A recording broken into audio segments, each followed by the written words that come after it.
Hello world, welcome to the Fonz's office. Today, I've got a super special guest with me. He is the new Air Fist Boxing Association British Cruiserweight Champion. My man, Dan McGraffin, how are you doing today, brother? Something, you right? Yeah. Good. So how are you feeling, man? You had that big performance there at the Air Fist Boxing Association event. You got yourself the 17-second knockout over Ben Pickles, man. Like, did you see that coming that fast? Not that fast, no. No, Pickles is a dude, man. He's a strong dude, man. It's tough as fuck, Pickles. Fuck yeah, absolutely, man. But when I saw the damage from that one punch, man, his eye was done in, and by the time the interview was going, it was closed over, and yeah, he took a lot of damage from that one shot, man. No, we planned to, like, because he comes out fast, Pickles. He comes out really fast, right? And he did come out from the combinations, and it was just stand with him, try and throw with him, and he moves back in a straight line every single time. And the plan was, as soon as he stops throwing his combination, fucking go forward, and just slid in, and there it was straight away. Honestly, we thought it would go like 3 or 4 rounds, and then he would slow down because he starts off fast. Like I said, I thought you would have to like have him chases for a round or something, but didn't. It was just there, and obviously it's bare knuckle, man. It's different. As soon as you land that clean shot, you see his eye was just out within seconds. Yeah. And I only landed 2 shots. It fucked me knuckles somehow. I don't know how. So when you literally threw out, you checked the distance, right? And that second little left short jab, did that connect? Because it looked like he broke his nose as well with that little one before that big right came in and just boom. So there's a little flurry, and then in the flurry I sort of whip out a little jab, and it sets him off a little bit. It resets his feet, and then that's when I come with what I was intentionally doing was to feint the jab, because he goes to parry it as well, and then a 1-2, but the one didn't even land. It was just the 2. It was only that, so I only landed the jab in that little flurry, and then the right hand. But it was just, he was on the ropes anyway. As soon as he was moving back, knew he was going to move backwards, so it was just feint these 2 and just throw that right hand. So he fell right into your game plan. It just happened to happen a lot sooner than you expected. Yeah, well sooner. We thought, like I say, I thought it would be like 4th or 5th round when he slowed down. That's what we were training for. Right. As soon as he got tired and his hands come down, then go for it. But absolutely, and right behind you there is your championship belt. You want to show that off a little bit? Yeah. Look at that. Fucking, it's good, this as well, you know. Look at that. That is beautiful. Yeah.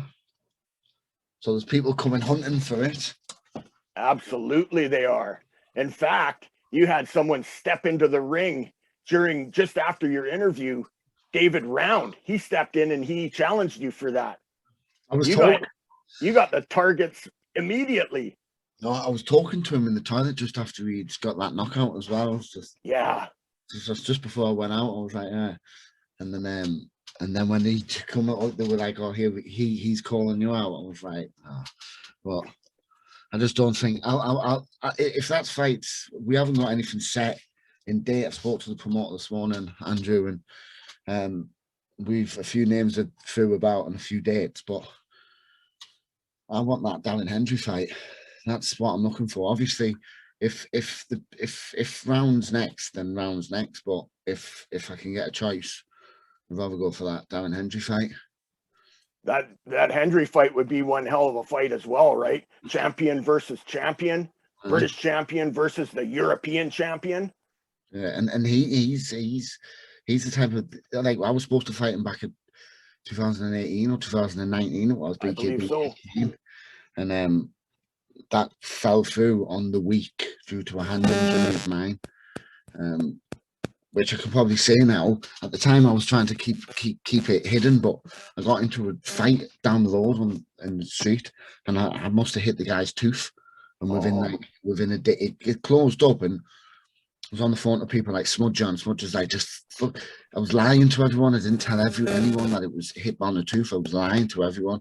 Because I didn't want, I didn't know what the promoters would think or anything like that. So I just lied to everyone and glued it up.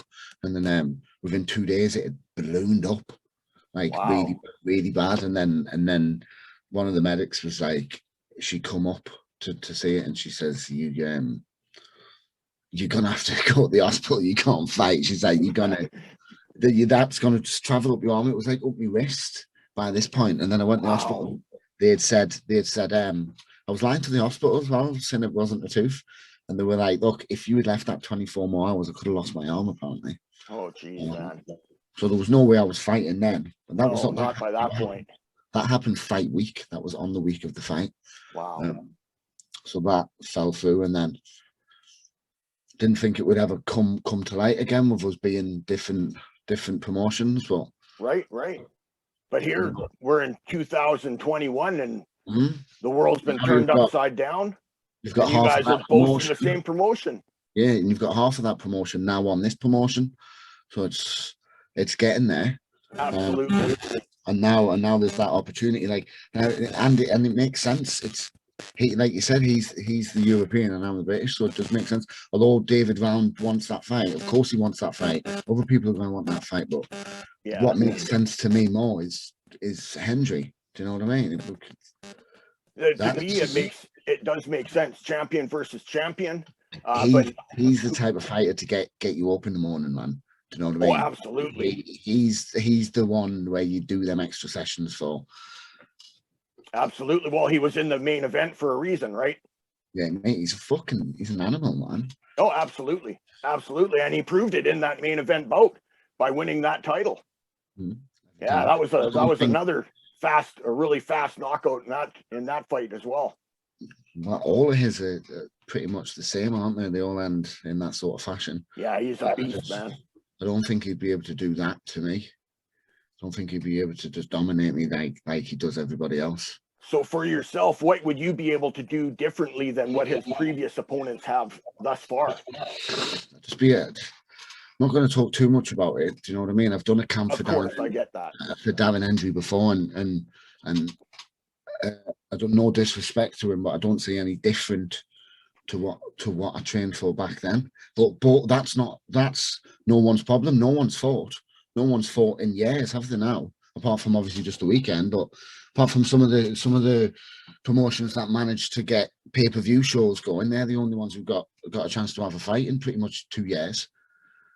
So that's accurate. Yeah. The whole COVID situation has really affected everybody globally, and the fighters are feeling the effects of this.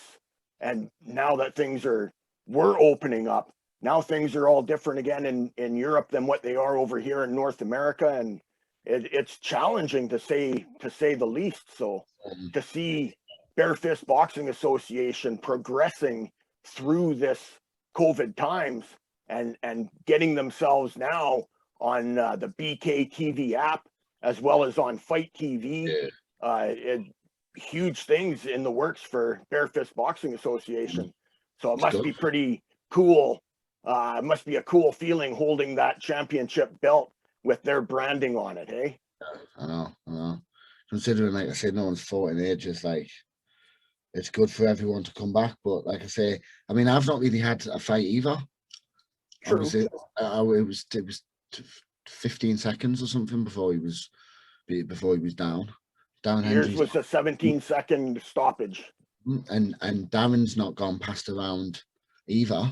Right. Well, I think it'd be very entertaining. I think it's a very good fight. I don't think either of us can do what we've done to other people to each other.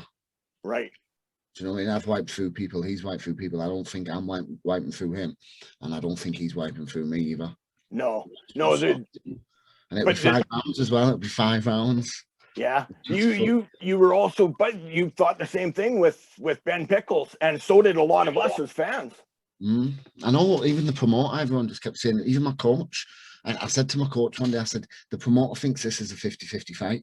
And my coach said it is a 50-50 fight. It is. And I was like, so.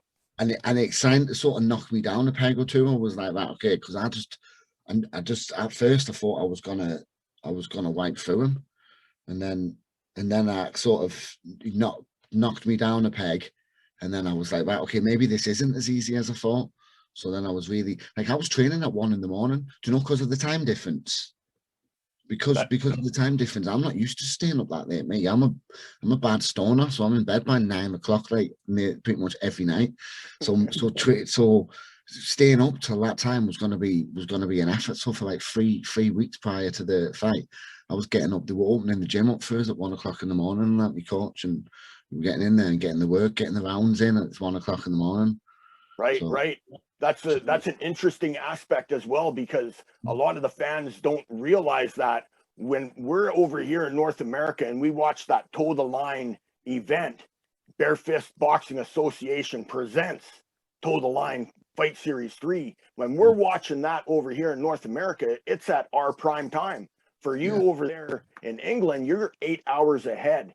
So when it's 4 o'clock in the afternoon here on the west coast of Canada, it's midnight over there. yeah. It's it was hard, like, but that's what, and this is what I mean. If I had that sort of mentality for Ben Pickles, what sort of training camp am I going to do for Darren Hendry? Do you know what I mean? Like, he's the guy. And do you know what, Tyler Goodjohn said it best in one of his interviews leading up to the Palomino fight. He said they were on about why he wanted to fight Palomino, and he was like, as a fighting man, why would I not want to fight the best? And I remember thinking, yeah, and in my eyes, Darren Hendry's one of the best cruiserweights in the country. I agree. He's unbelievable. Even his boxing, his glove boxing, he's got that amateur background. You can see he's slick. Not many people move like him for that weight, because he's a big guy. He's very big. Even when you stand next to him, he's a big guy, man. Well, he looked big in his fight as well, right? So, with the I can't remember the actual stats, but I think that he has a little bit of a reach advantage on you as well. Has he? I believe so. I've got a 75-inch reach. 75? Maybe it was you that had the two advantage on him. I'm gonna have to see the stats again, but I think that I think either way that it goes, if it's David Round or if it's Darren Hendry, either opponent, that's gonna be a marquee selling fight, main event fight for sure, man. Definitely. Yeah. I mean, I think David Round's the easier fight than Darren Hendry if I had to pick, but he must have some crazy power, because he put that guy out, didn't he, man? Oh, he sure did. Well, he's got the K1 kickboxing background as well, right? So there's a lot of striking in his background. I've been watching a bit of him this week. I've been sat on the laptop. I've had 5 minutes, and that I've been watching a bit of David Round, see what I've got. Let's watch this fight with Daniel Lurwell, which he got a draw. Yeah. Yeah, and Lurwell is a super strong dude, man. He's a stud too, man. He's someone else. Do you know what? If I was on that said promotion, then he's someone who I would want to fight. Yeah, he's a good fighter. Oh, absolutely, and at the same size as he as well, for same weight category. So 86. Was he 80? I mean, I come in at 88 for this one, which was usually 86, but I don't mind 88 at all. If anything, I heard Darren was coming in at 90 for that one, so I would rather that one at 90 as well. A little bit heavier. Be able to have that little bit of extra weight at time of weigh-ins. Because I had to cut a little bit of weight for this. I had to cut about 3 or 4 kilograms. Was it more difficult cutting weight with the different time schedule with your training? Yeah, it was. Yeah. So most boxing I haven't had to cut weight, but in my MMA bouts I've always had to cut weight. I was fighting at welterweight at one point, 77. Yeah. 170 pounds I was fighting at. God knows how I made the weight for that, but I did. But they were heavy cuts. So then ever since then I've vowed I'm never going to do them sort of cuts again. So now I'm always doing cuts that are pretty easy. To be fair, this one was the easiest cut I've ever done. It was really easy. You just need to be careful, don't you? You're cutting too much weight, because you see what's happened in MMA when the likes of Till cut too much weight and he just got snoozed by Masvidal because he was cutting down to 170. Yeah, you don't want to be cutting too much weight and then getting hit by a bare knuckle, do you? You don't want to be doing that at all. So No, not at all. Hey.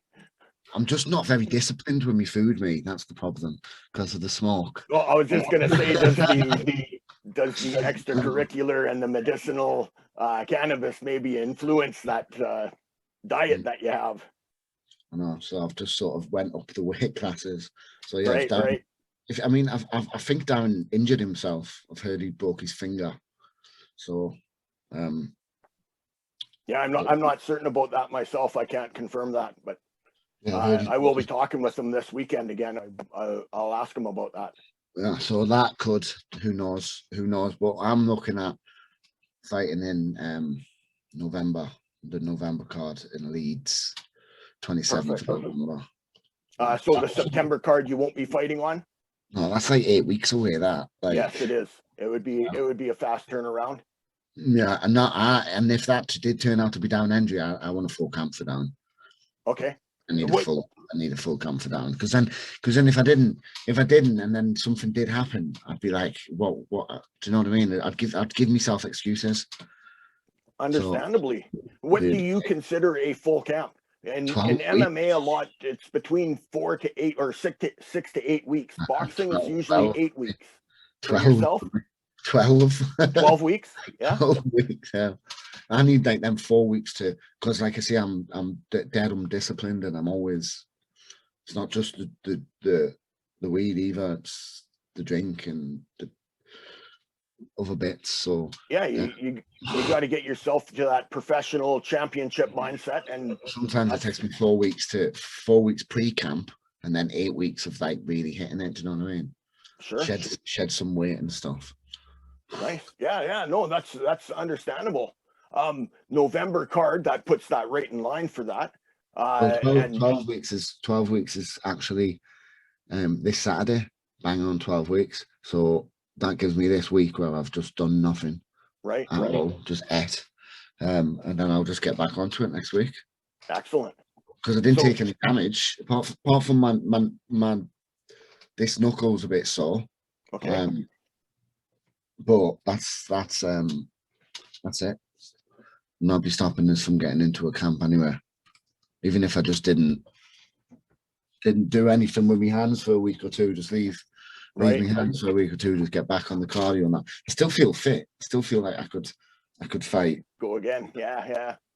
With the fights being on the BKTV app, and with them being in association with the Total Line Fight Series, you're getting a lot of eyes from North America on you. With the competition that's over in North America with Bare Knuckle Fighting Championship, do you see yourself maybe transitioning overseas to fight with both promotions, or are you focusing your career over there in England? I don't know how that would work, but I know Andrew Bakewell is a very, very fair guy, and he isn't the type of person to hold anybody back from that opportunity, which he hasn't done in the past. I know he's had hold of some lads who have wanted to go to that three-lettered company down south, and he let them go. So, and that's because they down there, they pay quite well. So a lot of people are going to want to go down there, and it is kind of like the only legal company in the world. Yeah. I know that bollocks. So sure, yeah, but now there's a new competitor in town. Do you know absolutely. what I mean? I think the card, like that card was unbelievable. I thought that card was for a bare fist. That was fucking absolutely good. The production was on point. Everything there, it was unbelievable. I thought it was bang on. That it was. Do you know what I mean? Bakewell stayed in his lane for years and years. He's just stayed in his lane. He's done his own thing. He's not the type of person to chat shit either. Because everybody no, not at all. Everybody tries to ruin him, but he'll never retaliate. He just leaves them to it, stays in his lane, and now look at him.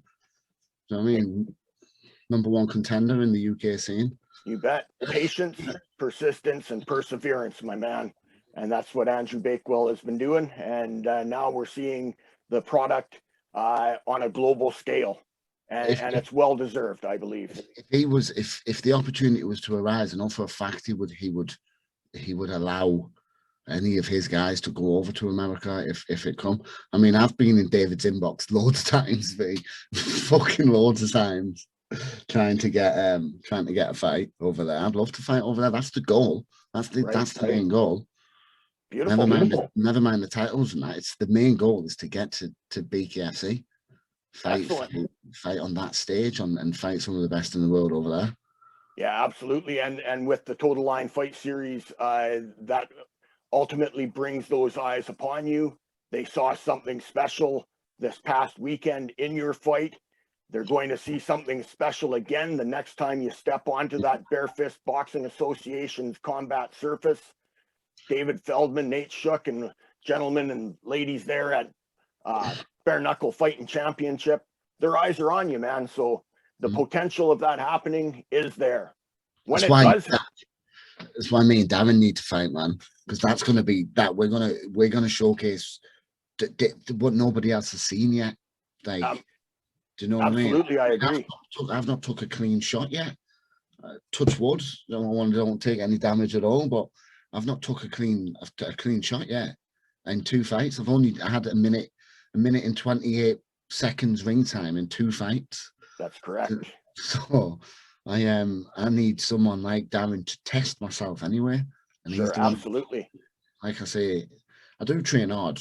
Don't get us wrong, I do train hard, regardless of my lifestyle and what I do push it hard when I train. But for someone like him, I'd even consider stopping all of that, which is a big thing. Absolutely. And I don't think I would stop the weed though. Definitely wouldn't stop the weed. Well, stop everything else, just not the weed.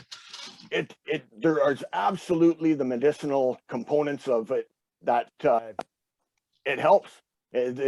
I have mental health challenges myself, right? So I am a cannabis smoker and I use it medicinally, and it is night and day for me when I am on it and when I am off of it. I had one 2 hours before I had a fight, mate. Everyone thought I was mad. Like, nobody gets it. It must switch on like certain cannabinoids in my body, what ignite something. Because do you know what happens with me? I have tried to stop before, right? I fought. Do you know Adam Gorgon? Yes, yeah, I'm familiar. Yeah, he fought BKB a few times. He beat Will Cairns actually. He fought Ricardo Franco actually. Yeah, he fought Franco as well.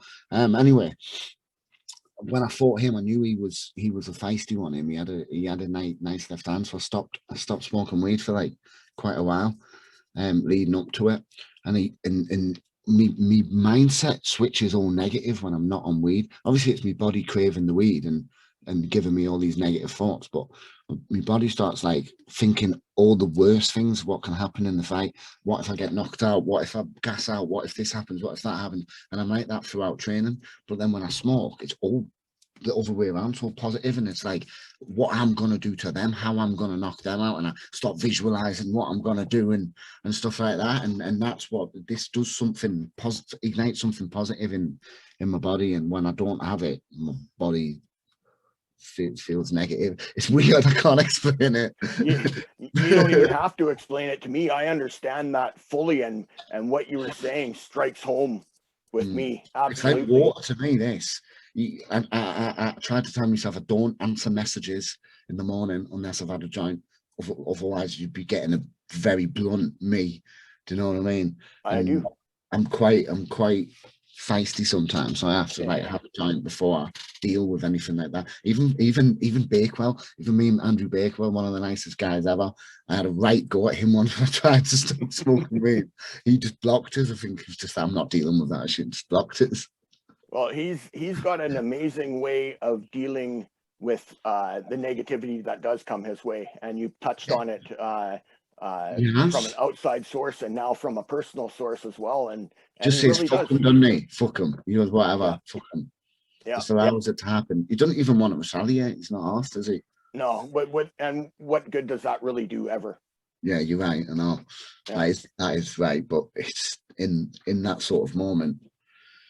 He's got a lot of patience, that man. A lot of patience. He sure does. He has. All right, Dan. Well, our time is nearing an end here. I really appreciate being able to get the timing together with the 8-hour difference and all. Do you have any people that you would like to throw a shout out to? Any sponsors or anything like that? Yeah, me sponsors at Nature's Roll, GSC Construction, Pulfers Construction, and Aztec Smoke Shop, who sorts me out with my medicine, and me coach John Collier and everyone who was involved in that camp. Awesome, man. I really appreciate the time. And yeah, do you have any final words that you'd like to say, or is that you're good? No. All right, my man. We are here with Dan McGraffin. He is the new British Cruiserweight champion with Bare Fist Boxing Association. All of you people out there in the world, you got to go tune in to the BKTV app or onto FITE TV. You go look up Bare Fist Boxing Association, Toe the Line Fight Series 3, and you're going to get to see Dan McGraffin in his fight for the BFBA British Cruiserweight Championship bout. I am Jeff the Superfan, and he is the champ, and we are signing out from the Fonz's office.